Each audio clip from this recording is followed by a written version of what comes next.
आज जो मैं आपको सुना रहा हूं कहानी, शायद सुनने के बाद आपकी आंखों में आ जाएगा पानी। ये कहानी लगन, समर्पण, निष्ठा और साथ की है। ये कहानी जितनी मेरी है उतनी ही आपकी है। इस कहानी का जो मुख्य किरदार है वो हमारे आपके जीवन का आधार है।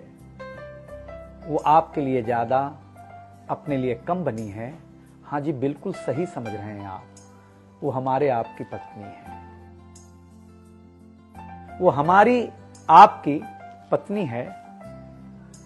कभी आपने सोचा कि वो आप एक के साथ रिश्ता जोड़ा था, लेकिन एक के साथ रिश्ता जोड़ने के लिए उसने घर, गली, आंगन, मोहल्ला, सखी, सहेली, माँ बाप, न जाने कितनों रिश्तों से अपना मुंह मोड़ा था। याद करिए, जब आपके साथ ब्याही थी और आपके घर आई थी तो बहू, भाभी, दुल्हन, न जाने कितने नामों के साथ बुलाई जाती थी। ये सुनकर के वो मन ही मन मुस्कुराए जाती थी। घर के सारे लोग उसी के भरोसे रहते थे। शायद इसीलिए अंग्रेजी में हम उसे हाउसवाइफ कहते थे।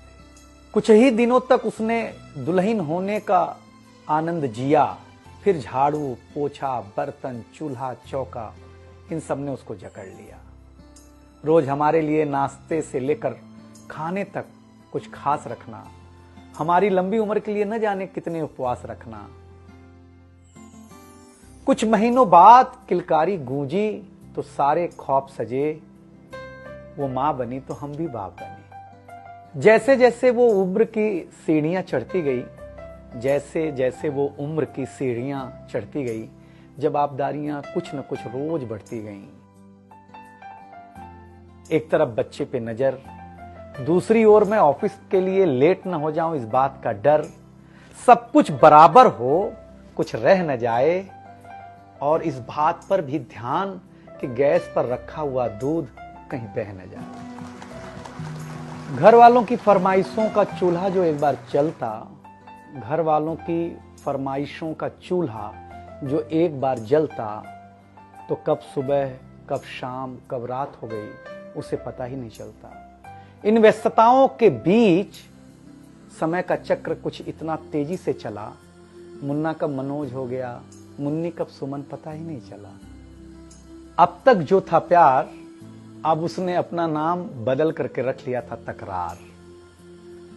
बेटी को लेकर के कहना कि कुछ ज्यादा ही मन बढ़ा रखा है, तुम्हारे प्यार ने इसको सर पे चढ़ा रखा है। अब तो वो मुझे भी देने लगी थी ताना, अब तो वो मुझे भी देने लगी थी ताना, ऑफिस में ही रहा करो ना, 2-4 घंटे के लिए घर के आना। शादी के इतने दिनों बाद भी आज भी हमें सुनना पड़ता है कि न जाने कौन सा पाप किया था जो आपके साथ ब्याह किया था। और ये तो रोज की थी कहानी।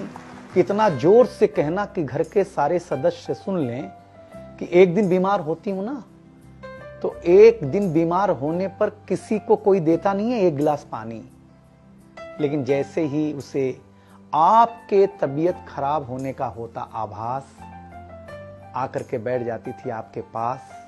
याद तो होगा ना, वो मीठी बातों के साथ माथे पर विक्स लगाना और साथ में कान में यह भी कहना कि कल सुबह अगर अच्छा ना लगे तो फिर ऑफिस मत जाना। लेकिन एक दिन समय ऐसे मोड़ पर ले आता है जहां बदल जाता है जिंदगी का ताना बाना।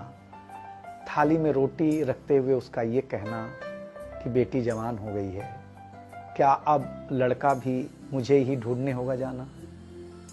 शादी तय हो जाने के बाद 1-1 रुपया जोड़ना, पैसे कम पड़ने पर खुद का कंगन तोड़ना, सब कुछ हो जाएगा मुझे ढाढ़स बढ़ाना, सब कुछ हो जाएगा मुझे ढाढ़स बढ़ाना। विवाह का गीत खुद रोते हुए गाना। याद तो होगा ना आप लोगों को ये गुजरा हुआ जमाना। कुछ समय बाद जब हम जवाबदारियों से मुक्त हो जाते हैं तो कुछ ज्यादा ही धर्मयुक्त हो जाते हैं। उम्र के अंतिम पड़ाव पर हम बीमारियों के बीच जीने लगे हैं। बिना शक्कर की चाय पीने लगे हैं। लेकिन सच ये है कि जब तक हमारी आपकी पत्नी साथ है, चाय मीठी हो न हो, लेकिन जिंदगी में पूरी मिठास है। जबकि पत्नी के बारे में बहुत कम लिखा गया है, हर जगह मां का ही गुणगान है। मैं मानता हूं कि मां महान है, लेकिन आपके जीवन में आपकी पत्नी का भी महत्वपूर्ण योगदान है। तो आपसे निवेदन इतना सा है कि आप अगर घर पर हों या घर पर जाएं तो अपनी पत्नी का हाथ हाथ में रख करके संतोषानंद जी का लिखा हुआ एक गीत गाएं कि तू धार है नदिया की, मैं तेरा किनारा हूं, तू मेरा सहारा है, मैं तेरा सहारा हूं।